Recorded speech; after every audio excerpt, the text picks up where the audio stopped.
As-tu la moindre idée de tout ce que je dois endurer pendant que tu n'es pas là?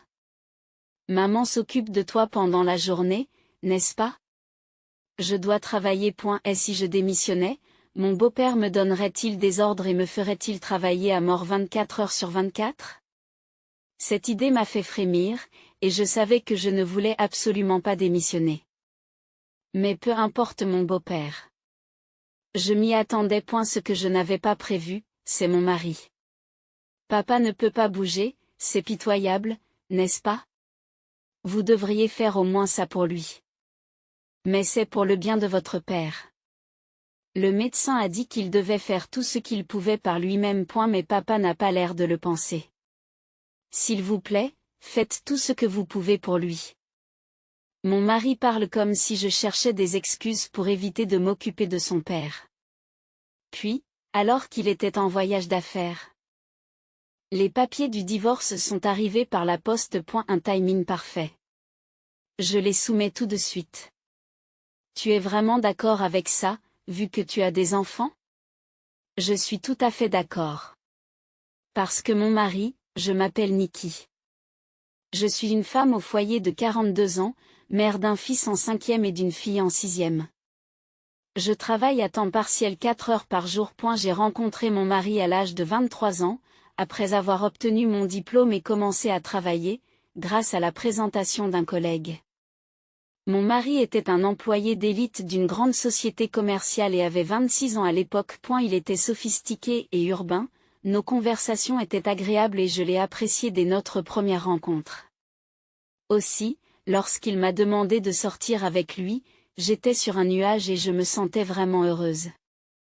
Après 2 ans de relation, nous nous sommes mariés. J'ai continué à travailler, mais lorsque je suis tombée enceinte pour la première fois, j'ai développé une toxémie gravidique. Tu es précieuse pour moi et notre bébé l'est tout autant.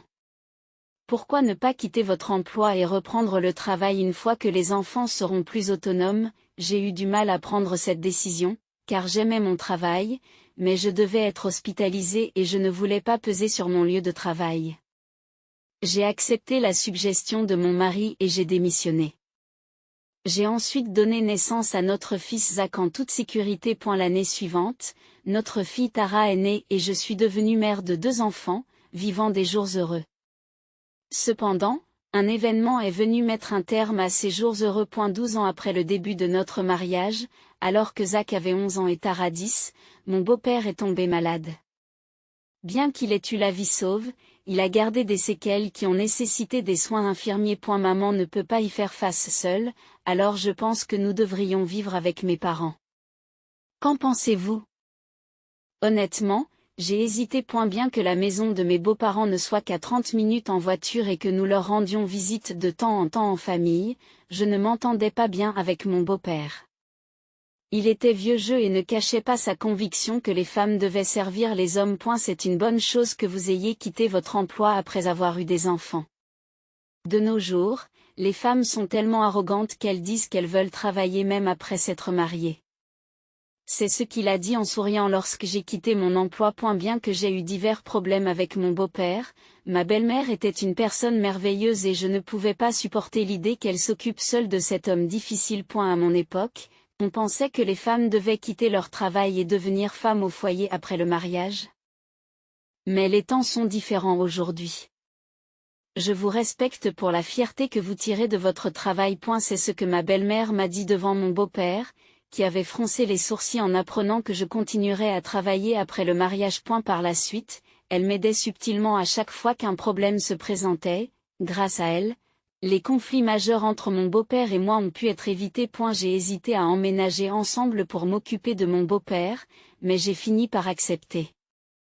Je m'inquiétais pour ma belle-mère, qui avait plus de 70 ans, et je pensais que mon beau-père ne serait plus aussi agressif maintenant que son corps était affaibli. De plus, mon mari avait toujours tenu compte de ma position. S'il arrivait quelque chose, il s'en occuperait sûrement correctement. C'est ce que j'ai pensé en prenant cette décision, mais cela s'est avéré naïf. Quand allez-vous quitter votre emploi? Peu après notre emménagement. Mon beau-père a appris que je travaillais à temps partiel et m'a fait cette remarque désagréable. Lorsque vous avez quitté votre emploi après avoir eu Zach, j'ai pensé que vous étiez prometteuse. Il semble que mon beau-père s'attendait à ce que je reste à la maison toute la journée et que je m'occupe constamment de lui. Or, je travaille la journée, sauf le dimanche. C'est un travail que j'ai toujours fait. Je n'ai pas l'intention d'arrêter. Cela ne lui plaît pas. Lorsque nous avons emménagé ensemble, nous avons rénové la maison de mes beaux-parents pour la rendre accessible. Mes beaux-parents étaient assez riches, bien que la maison soit ancienne, la propriété était spacieuse. Mon beau-père pouvait se déplacer librement dans la maison avec son fauteuil roulant d'intérieur. Il devrait pouvoir aller où il veut par lui-même. Nous avons également installé des mains courantes. Comme il n'y a pas de marche, s'y tenir devrait permettre une bonne rééducation. Mais mon beau-père ne veut absolument pas se déplacer seul. Il fait appel à ma belle-mère ou à moi, même pour aller chercher un objet. Mon père, ce serait une bonne rééducation si vous vous déplaciez un peu tout seul. Tais-toi. Comment oses-tu, belle-fille d'Amir, me désobéir? Ne me donne pas d'ordre juste parce que tu ne veux pas bouger. Je pense que c'est mon beau-père qui ne veut pas bouger, mais il donne des ordres aux gens comme ça. Mais peu importe pour mon beau-père. Je m'y attendais. Le problème, c'était mon mari. Papa ne peut pas bouger, c'est pitoyable, n'est-ce pas? Vous devriez faire au moins ça pour lui. Mais c'est pour le bien de votre père. Le médecin a dit qu'il devait faire tout ce qu'il pouvait par lui-même. Mais papa n'a pas l'air de le penser. S'il vous plaît, faites tout ce que vous pouvez pour lui. Mon mari parle comme si je cherchais des excuses pour éviter de m'occuper de son père. Bien que nous ayons été unis dans l'éducation de nos enfants, mon mari n'essayait plus de cacher son attitude consistant à se décharger entièrement sur moi de la prise en charge de son père. Maman est là aussi, n'est-ce pas? Je te laisse papa aussi, et de toute façon, les enfants ont surtout besoin de leur mère. Peu importe ce que je lui demande, mon mari semble penser que ces choses ne sont pas de son ressort. Lorsque nous étions tous les quatre, la vie était bien remplie, mais heureuse. Au milieu des journées bien remplies, nous prenions le temps de nous retrouver tous les deux une fois les enfants couchés. Les jours où mon mari, très occupé, rentrait tôt, nous prenions un dernier verre ensemble ou regardions des séries populaires. Après avoir emménagé chez ses parents, ces moments ont complètement disparu. Je me réveille tôt pour préparer le petit déjeuner. Après avoir accompagné mon mari et mes enfants, je m'occupe de mon beau-père, puis je me rends à mon travail à temps partiel. Ma belle-mère s'occupe du déjeuner. Mais je fais les courses en rentrant du travail et je prépare le dîner. Ensuite, je m'occupe de mon beau-père à tour de rôle avec ma belle-mère. C'est vraiment gênant. D'abord, mon beau-père se plaint à chaque fois que je travaille. Avez-vous une idée de tout ce que je dois endurer pendant que vous êtes absent la journée? Maman s'occupe de vous pendant la journée, n'est-ce pas? Je dois travailler. C'est pourquoi je te dis de quitter ton travail. John te gâte, c'est pour ça que tu deviens si insolente. Et si je démissionnais, mon beau-père me donnerait-il des ordres et me ferait-il travailler à mort 24 heures sur 24? Cette idée m'a fait frémir et j'ai su que je ne voulais absolument pas démissionner. Je suis désolée, m'a dit ma belle-mère, comme si elle se cachait des yeux de mon beau-père.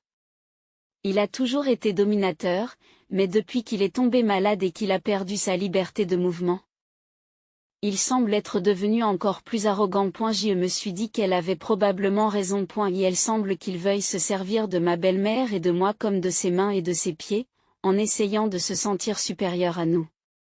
Il veut se considérer comme celui qui donne les ordres et nous comme ceux qui doivent obéir. Mais il suffit que ce soit moi qui sois traité de la sorte. Vous devriez vivre davantage comme vous le souhaitez. Et ma belle-mère parle comme si elle avait renoncé à tout. Bien sûr, je n'ai pas l'intention de devenir une victime de mon beau-père. Je veux aussi que ma belle-mère vive plus librement, mais je ne sais pas comment le lui faire comprendre. Chaque fois que j'y pense, je me sens incroyablement frustrée. Environ un an après le début de notre cohabitation, la situation s'est encore aggravée.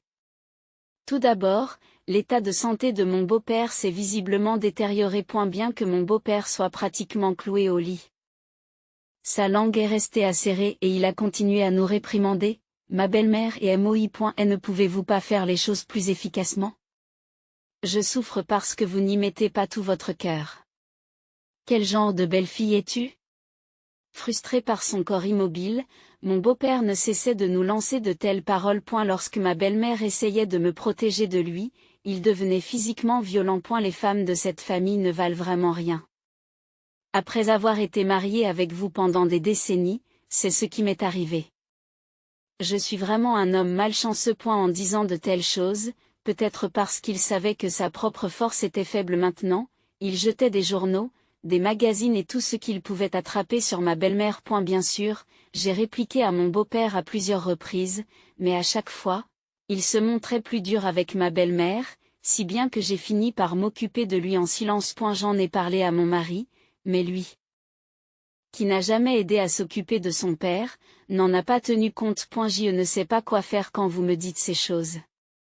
Je vous ai laissé, à toi et à maman, le soin de vous occuper de papa, alors s'il te plaît, fais-le bien.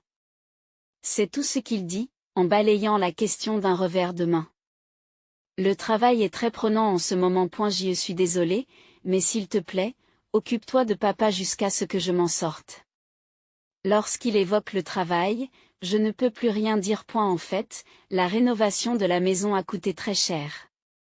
Nos économies ont vraiment diminué, je dois donc travailler dur pour les reconstituer. C'est vrai, j'ai donc dû renoncer à consulter John au sujet de son père. Il s'est passé quelque chose d'encore plus grave. Peut-être qu'en voyant ma belle-mère et moi supporter en silence le traitement de son père, Zach a commencé à nous traiter terriblement. Dépêchez-vous de le faire. Vous êtes une femme si inefficace. J'ai essayé de me dire que c'était simplement parce qu'il était entré au collège et que son environnement avait changé, mais ce n'était manifestement pas le cas. Il disait des choses très dures à ma belle-mère, à moi et même à Tara. Comment oses-tu parler ainsi, excusez-vous. Tais-toi. Les femmes ne devraient pas répondre aux hommes. En disant cela, Zach lançait des objets et claquait les portes bruyamment. Il était comme une version plus jeune de mon beau-père. Bien qu'il soit mon propre fils, mes sentiments de haine ont peu à peu dépassé mon affection, et maintenant je lui parle rarement, sauf en cas de nécessité. Lorsque je demandais à mon mari de le gronder parce que son comportement était si terrible, il ne le prenait pas au sérieux. Zach est à cet âge-là. Cela s'appelle la rébellion. Je me souviens avoir été comme ça. Moi aussi. Tu penses vraiment qu'après avoir vu sa terrible attitude, ce n'était pas si grave? Il n'est pas violent ou quoi que ce soit d'autre. C'est vrai, Zach n'a pas encore été physiquement violent. Mais il fait du bruit et lance des objets. Peut-on vraiment dire que ce n'est pas de la violence? Vous voulez dire que nous devrions le laisser tranquille jusqu'à ce qu'il devienne violent? Ce n'est pas ce que je dis. Je dis que nous devrions observer comment les choses évoluent. Mon mari dit cela comme si cela n'avait pas d'importance. J'ai compris qu'il était inutile de dire quoi que ce soit à cet homme. À un moment où j'avais atteint un état de quasi-résignation, un autre changement s'est produit dans notre vie. Mon beau-père est décédé. Cela s'est produit soudainement au cours de notre 2e année de vie commune. Son état de santé s'est aggravé et il a eu une crise d'épilepsie. Après des funérailles précipitées, nous avons repris une vie normale. Une vie normale. Qu'est-ce que c'est que cette vie? Pendant ces 2 années, j'avais complètement oublié ce que cela signifiait. Si la vie normale signifie la vie avant de vivre avec mes beaux-parents, avant de prendre soin de mon beau-père, alors notre vie actuelle n'est pas normale. Elle se lever, préparer le petit déjeuner, voir son mari et ses enfants, aller travailler à temps partiel. Faire les courses sur le chemin du retour, préparer le dîner, faire le ménage et dormir le soir venu. Si c'est cela la vie normale, alors nous sommes revenus à une vie normale. Mais mon cœur n'est pas en paix, et quand je regarde ma belle-mère, elle a la même expression. Que devons-nous faire maintenant? Ma belle-mère me pose cette question d'un air troublé. Il semble que je sois arrivé à un moment où je dois prendre plusieurs décisions. Zach est resté une version miniature de mon beau-père. Non, son comportement s'aggravait de jour en jour. Comme s'il essayait de compenser l'absence de mon beau-père. Tais-toi. Ne me donne pas d'ordre. L'autre jour, il a fini par pousser Tara. Comment as-tu pu faire une chose pareille? Heureusement, Tara est tombée sur le canapé et n'a pas été blessée. C'est de sa faute. Elle a osé me gronder alors qu'elle n'est que ma sœur. Les femmes devraient se contenter d'écouter silencieusement ce que disent les hommes. Tara avait seulement dit à Zach de jeter les déchets des snacks qu'il avait mangés dans le salon. Zach, pourquoi ne jettes-tu pas tes propres déchets? Même les petits-enfants ne font pas ça. Quand elle a dit cela, il lui a crié dessus et l'a poussé. Zach est devenu complètement incontrôlable. Comment a-t-il pu devenir un tel enfant? J'ai dit à mon mari que Zach était enfin devenu physiquement violent avec les membres de sa famille. Mais sa réponse a été la même qu'à l'accoutumée. Ils étaient probablement en train de s'amuser. Toutes les familles n'ont-elles pas des disputes de ce genre? Ce n'était pas à ce niveau. Zach va continuer à grandir et à devenir plus fort, n'est-ce pas? S'il vous plaît, grondez-le avant que les choses n'empirent. D'accord, d'accord. Je lui parlerai quand j'aurai le temps. Ah oui, je pars en voyage d'affaires demain. Mon mari a laissé ses mots et est parti pour un long voyage d'affaires le lendemain. En le regardant partir, j'ai murmuré pour moi-même. On dirait qu'il faut vraiment que je prenne des mesures sérieuses maintenant. Alors que je me demandais ce qu'il fallait faire, mon mari m'a envoyé des papiers de divorce par la poste pendant son voyage d'affaires. Une enveloppe ordinaire. Lorsque je l'ai ouverte, me demandant ce qu'elle contenait, j'ai découvert des papiers de divorce. Mes mains qui les tenaient tremblaient involontairement. Il doit penser que je suis choquée. Ce n'est pas le cas. J'ai ri et mes mains ont tremblé parce que l'attitude flagrante de mon mari était si ridicule. En d'autres termes, maintenant que les soins de son père sont terminés, il n'a plus besoin de moi. Il est vraiment direct. Je me demande jusqu'où il ira pour me mépriser. Je ferais mieux de signer. D'accord. Je les soumets tout de suite. Tu es vraiment d'accord avec ça, vu que tu as des enfants? Alors que je remplissais les papiers du divorce en fredonnant, ma belle-mère m'a demandé avec inquiétude. Je suis tout à fait d'accord. Parce que mon mari ne sait rien. J'ai vraiment envie d'aller déposer les papiers du divorce tout de suite, mais ce serait sans doute précipité. Je devrais faire ce qui doit être fait correctement et les soumettre à mon propre moment. Cependant, l'obtention de ces documents n'est pas une mince affaire. Pour l'instant, j'ai l'intention d'attendre qu'il revienne à la maison et d'avoir une véritable discussion. C'est mieux. C'est triste, mais c'est lui qui a provoqué cette situation. Il n'y a rien que nous puissions faire. Ma belle-mère avait l'air pitoyable, mais ce regard ne s'adressait pas à moi qui avais reçu les papiers du divorce, mais à son imbécile de fils. Quelques jours plus tard, mon mari est rentré de son voyage d'affaires. Oh, tu as signé, c'est la première chose qu'il a dite. Mais avant cela, j'ai une question à poser. Pourquoi divorcer? Lorsque j'ai posé la question calmement, mon mari a eu l'air un peu surpris. Il pensait probablement que j'allais pleurer et le supplier de ne pas partir. Mais ce n'est pas le cas. Je veux juste entendre la raison qu'il me donnera. Qu'est-ce qui t'a poussé à vouloir divorcer? J'ai essayé de poser la question différemment. Il sera peut-être plus facile pour lui de répondre précisément. Mon mari me regarde toujours en face. Il a l'air un peu troublé. Qu'en pensez-vous? Il utilise une tactique lâche. Il veut probablement prendre le contrôle de la conversation en m'obligeant à répondre parce qu'il lui est difficile de le faire lui-même. Je pose la question parce que je ne sais pas. Et la panique se lit clairement sur le visage de mon mari. Parce que tu es indifférent à mon égard. Indifférent? Quand est-ce que j'ai fait ça? Tu as décidé seul de tout ce qui concerne les enfants et de tout le reste, sans jamais écouter mon avis. C'est incroyable. Il traite tout comme si c'était le problème de quelqu'un d'autre. C'est lui qui m'a tout refilé. Puisque tu sembles l'avoir oublié, laisse-moi te le rappeler. C'est toi qui n'as pas voulu m'écouter quand j'ai essayé de te consulter. C'est peut-être parce que je lui parlais comme à un enfant que mon mari s'est mis en colère. Est-ce ainsi que tu parles à ton mari? Sachez vous mettre à votre place. Pense-t-il que je vais me calmer s'il essaie de m'intimider d'une voix forte? Il s'est soudain mis à crier. Ta voix forte ne me dérange pas. Ton père et Zach m'y ont habitué. Dis-je avec un grognement. Le visage de mon mari est devenu rouge et il m'a jeté un regard noir. Laisse-moi te le répéter. J'ai essayé de te consulter sur diverses choses, mais c'est toi qui es resté indifférent à tout ce que j'ai dit. Et ne mentez pas. Je n'ai jamais rien entendu de tout cela. Alors, voulez-vous entendre ceci? J'ai sorti un enregistreur vocal. Je l'ai placé devant mon mari et je l'ai mis en marche. Et elle en est sortie ma voix qui consultait mon mari et sa voix qui répondait de manière désintéressée. Pourquoi avez-vous enregistré quelque chose comme ça? Parce que j'ai pensé que tu pourrais dire quelque chose comme ça un jour. Je l'ai donc enregistré au cas où. C'est de l'écoute téléphonique. C'est ce que je déteste chez toi. C'est pour ça que je veux divorcer.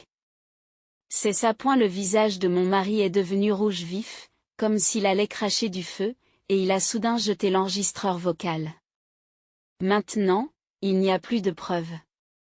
Mon mari affiche un sourire triomphant. Je me demande si la destruction de biens est considérée comme de la violence. Qu'avez-vous dit? Il est inutile de détruire cela. J'ai des sauvegardes des données.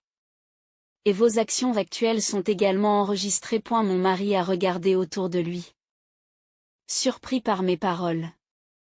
Cela montre vraiment le peu d'intérêt que vous portez aux affaires de la maison. Nous avons installé des caméras de sécurité autour de la maison parce que votre père pouvait se déplacer dangereusement sans que nous le sachions. Vous avez détruit l'enregistreur vocal sans aucune discussion. Je garderai une trace de tout cela. C'est injuste. Et si c'était pour le bien de papa, tu n'en as plus besoin maintenant qu'il est parti. Ce n'est pas à vous de décider. Il se trouve que je les ai gardés. Avec tout le travail de nettoyage, j'ai bien fait de reporter le retrait des caméras. Mon mari tremblait de colère à mes paroles. Alors, vas-tu me dire pourquoi tu veux divorcer? Je n'accepterai pas tant que je n'aurai pas compris pourquoi. Comme je l'ai dit, c'est parce que tu ne m'as pas considéré comme ton mari. C'est votre dernière réponse? Comme je l'ai déjà dit. J'ai des données sur diverses choses. Vous devriez réfléchir attentivement avant de parler. Mon mari a avalé ses paroles, semblant enfin réaliser qu'il ne devait pas dire quelque chose d'imprudent. Tu me diras la raison du divorce, n'est-ce pas? Je n'ai pas relâché mon offensive. Je me demandais quelle raison il donnerait maintenant. Parce que tu n'as plus d'attrait. C'est maintenant qu'il sort ça. Depuis que nous avons emménagé ici, tu es devenu trop domestique, et je ne peux plus te voir comme une femme. N'est-ce pas parce que je m'occupais de ton père? Ce n'est qu'une excuse. Et si tu l'avais voulu, tu aurais pu faire un effort pour rester séduisante en tant que femme. J'en ai assez de ta paresse. Je n'ai pas pu m'empêcher de rire à gorge déployée. Qu'est-ce qui est si drôle? Essayez de dire cette raison à quelqu'un d'autre. Personne ne comprendra. Reporter tous les soins de son père sur sa femme, ne rien faire pour aider aux tâches ménagères ou à l'éducation des enfants. Être indifférent lorsque sa femme essaie de le consulter, comment une femme dans une telle position pourrait-elle penser à rester séduisante? Mon mari le comprend sans doute très bien. Il l'a juste dit en désespoir de cause. Mais moi aussi, je veux divorcer. Le visage de mon mari s'est éclairci. Mais il y a des conditions. Quelles sont-elles? Dites-le-moi. J'ai énuméré plusieurs conditions. D'abord, me verser une indemnité. Je n'ai rien fait qui justifie une indemnisation. J'ai sorti un dossier rempli de documents et je l'ai poussé devant mon mari. À l'intérieur se trouvaient de multiples photos montrant mon mari en train d'avoir des relations intimes avec une femme. Mon mari avait une liaison. Cela avait commencé avant même que nous ne commencions à vivre avec ses parents. Vous avez suggéré de vivre ensemble parce que vous vouliez vous débarrasser des soins de votre père sur moi pour pouvoir rencontrer cette femme, n'est-ce pas? Comment l'avez-vous fait? Avant que nous ne commencions à vivre ensemble, j'ai eu des soupçons et j'ai enquêté. Mon mari détestait son père. Pourtant, ils voulaient soudainement vivre ensemble. Cela semblait étrange. Quand je me suis penchée sur la question, c'est ce que j'ai trouvé. L'autre femme était la subordonnée de mon mari au travail. Je ne sais pas à quel point il me croyait incompétente, mais les preuves se sont rapidement accumulées. Et je les ai toutes conservées correctement. J'ai pensé que vous pourriez réfléchir et changer d'avis après m'avoir vu m'occuper de votre père. C'est pourquoi j'ai fait semblant de ne pas le voir une fois. Mais tu n'as pas changé. Je dirais plutôt que tu as changé pour le pire. Mon mari a baissé les yeux en silence. J'exige donc cette compensation. De vous et de cette femme. C'était la première condition. Vous m'avez refilé le logement et les soins parce que vous vouliez avoir une liaison. C'est une somme importante? Mais je vous prie de l'accepter. Mon mari est resté silencieux. Par ailleurs, en ce qui concerne la pension alimentaire pour les enfants, je n'en ai pas besoin. C'est vrai? Ce n'est pas grave? Oui. Nous sommes quittes. Mon mari penche la tête, ne comprenant pas ce que je dis. Nous prendrons chacun un enfant. Tu prends Zach, je prends Tara. Ça ne marchera pas. Si tu n'aimes pas ça, je n'accepterai pas le divorce. Mon mari s'est tu avec un gémissement. Il veut probablement épouser sa maîtresse juste après avoir divorcé. Qu'est-ce que tu vas faire? Après avoir réfléchi un moment, mon mari dit, j'accepte. Il envisage peut-être d'envoyer Zach dans un pensionnat ou quelque chose comme ça. Il y a plusieurs façons de se débarrasser de lui. Même si c'est triste pour Zach, j'ai complètement perdu toute affection maternelle pour mon fils. L'accès de colère de mon mari tout à l'heure ressemblait à s'y méprendre à celui de son père. Je n'ai plus confiance dans le fait de vivre avec Zach, qui ressemble à la fois à son père et à son grand-père. Vous avez eu une phase de rébellion, tout comme Zach, n'est-ce pas? Je pense que tu pourras mieux comprendre Zach. J'ai dit cela en souriant. Nous avons également décidé de plusieurs autres conditions. Le partage des biens, les frais de déménagement, une compensation pour m'avoir confié les soins de son père, etc. Bien que cela représente une somme importante, mon mari est heureusement encore un salarié d'élite pour l'instant. Il a accepté tout cela sans broncher. Une fois que nous aurons fait de ces conditions un document notarié, je soumettrai les papiers du divorce. Mon mari avait l'air tout à fait soulagé. Après avoir rédigé le document notarié et reçu le montant promis en une seule fois, j'ai déposé les documents de divorce comme promis. Maintenant, nous sommes des étrangers. Tu peux épouser ta maîtresse ou faire ce que tu veux. Cependant, je vivrai ici jusqu'à ce que je décide de ma nouvelle maison. Cela faisait aussi partie de notre accord. Partez dès que possible. Il n'est pas naturel que des étrangers continuent à vivre dans la même maison. Mon mari a dit cela d'un air manifestement mécontent. Et elle veut probablement inviter sa maîtresse dans cette maison dès que possible. Ah oui, je n'ai toujours pas reçu de compensation de la part de votre maîtresse. J'y réfléchirai après l'avoir reçue. Qu'est-ce qu'il y a? Ce n'est pas ce que nous avions convenu. Quel accord? Votre rémunération et celle de votre partenaire sont deux choses distinctes, n'est-ce pas? Le document notarié ne mentionne pas du tout la maîtresse. Je ne me sentirai pas en sécurité si je ne reçois pas cela. Quelle femme cupide! La cupide est votre partenaire, n'est-ce pas? Voler le mari d'une autre. Mon mari n'avait aucun moyen de répondre. Quoi qu'il en soit, c'est ma maison. Maintenant que nous sommes des étrangers, partez dès que possible. Je vous en supplie. Mon mari dit cela avec une expression tragique. À ce propos, je ne pense pas que ce soit votre maison. Que voulez-vous dire par là? Ignorant le regard perplexe de mon mari, j'ai fait un léger signe de tête à ma belle-mère. Ma belle-mère m'a alors dit que cette maison était la mienne. Que veux-tu dire par là? Cette maison est à mon nom. Ce n'est donc pas votre maison. Le visage de mon mari montre qu'il ne comprend pas ce que dit sa mère. Je poursuis donc l'explication. À l'origine, cette maison appartenait à ta mère, pas à ton père. Ce n'est donc pas la tienne. Mon mari ne semble toujours pas convaincu par mon explication. C'est compréhensible. J'ai expliqué à mon mari, ou plutôt à mon ex-mari, les circonstances que je connaissais. À l'origine, votre père a été adopté dans la famille par le biais du mariage, et tous les biens appartiennent à votre mère. Quoi? Votre père était ce genre de personne, n'est-ce pas? Il n'a probablement jamais voulu vous dire qu'il s'était marié avec la famille, car cela aurait blessé sa fierté. Mon ex-mari s'affaisse, dépité. Mais si la maison appartient à maman, je suis l'héritier à terme. Elle sera à moi dans le futur, n'est-ce pas? À ce propos, j'ai été adopté par ta mère. De quoi s'agit-il? Quand il a été question de vivre ensemble après la maladie de mon beau-père, j'ai eu une longue discussion avec ma belle-mère, rien que nous deux. C'est à ce moment-là que nous avons parlé. Alors bien sûr, ma belle-mère est aussi au courant de la liaison de son fils. J'ai fait en sorte que ton père se marie en tant que fils adoptif pour hériter de cette maison.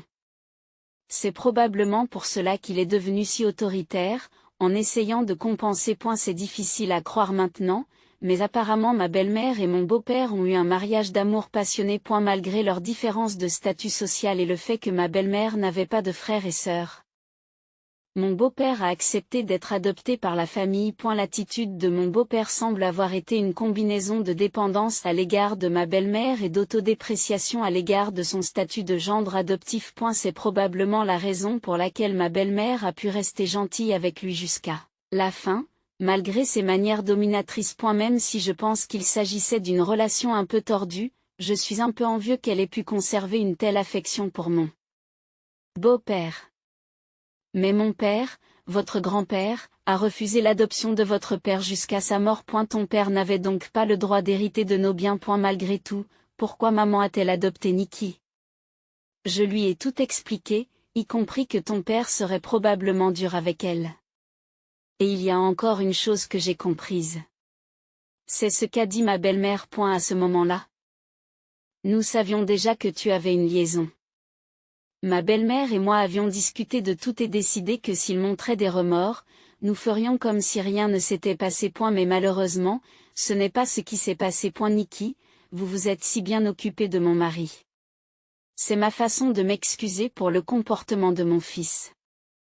Je suis contente que tu me considères comme une vraie mère. Est-ce égoïste de ma part de vouloir que tu restes avec moi pour toujours? C'est ma belle-mère qui a dit ça, et j'ai accepté l'adoption. C'est donc toi qui dois quitter cette maison. Tu n'as pas le droit de vivre ici. Oui. J'ai décidé de vivre avec Nikki. Je ne veux pas voir le visage de la personne que tu épouseras ensuite. Et mon testament stipule que tous mes biens vont à Nikki. Maman. Comment as-tu pu? Mon mari ne peut pas croire les mots de sa mère. Sortez. Emmenez Zach avec vous. Vous abandonnez Zach même si vous êtes sa mère.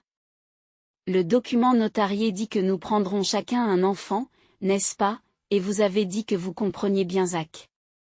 Il est naturel que des gens qui se comprennent vivent ensemble, n'est-ce pas? Mon ex-mari n'avait plus rien à dire.